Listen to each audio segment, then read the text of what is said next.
हज़रत यूनुस अलैहिस्सलाम, अंधेरों से नूर का सफ़र। कभी ऐसा वक्त भी आता है जब इंसान हर तरफ से घिर जाता है, न कोई रास्ता, न कोई उम्मीद, बस अंधेरा ही अंधेरा। और ऐसे ही एक लम्हे में ये कहानी है हज़रत यूनुस अलैहिस्सलाम की। हज़रत यूनुस को अल्लाह ने नैनवा की बस्ती की तरफ नबी बनाकर भेजा। वहाँ के लोग बुतों की पूजा करते थे, जुल्म और गुनाहों में डूबे हुए थे।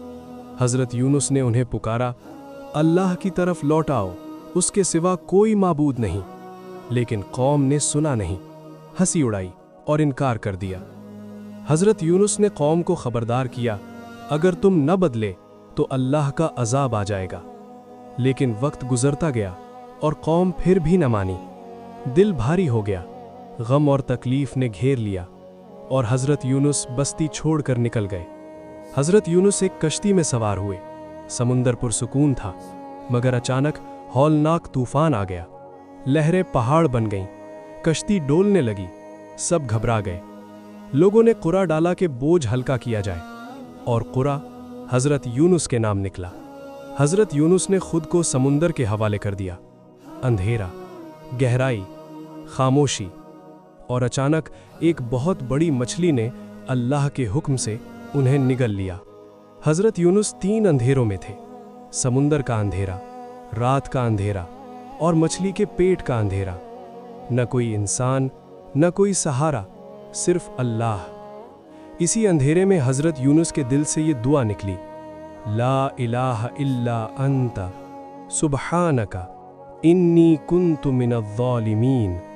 ए अल्लाह, तेरे सिवा कोई माबूद नहीं, तू पाक है, बेशक मैं ही कसूरवार था। ये दुआ अंधेरों को चीरती हुई अर्श तक पहुंची। अल्लाह ने दुआ कबूल की। मछली ने हज़रत यूनुस को साहिल पर उगल दिया, कमज़ोर जिस्म लेकिन दिल मुतमईन। अल्लाह ने कद्दू का पौधा उगाया, जो साया बन गया और शिफा का सबब बना। उधर नैनवा की कौम ने अजाब की निशानियां देख लीं, दिल कांप गए, आंखों से आंसू बहने लगे। सब ने सच्चे दिल से तौबा की। अल्लाह ने अजाब हटा लिया, और जब हज़रत यूनुस वापस आए तो एक बदली हुई कौम थी, ईमान वाली कौम। ये वाक़या हमें सिखाता है, मायूसी कभी हल नहीं।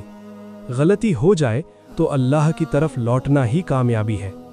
अगर हज़रत यूनुस अंधेरों में भी अल्लाह को याद कर सकते हैं, तो तुम और मैं क्यों नहीं। याद रखो, अल्लाह की रहमत हर अंधेरे से ज़्यादा ताकतवर है। जब दिल टूट जाए तो दुआ मत छोड़ना।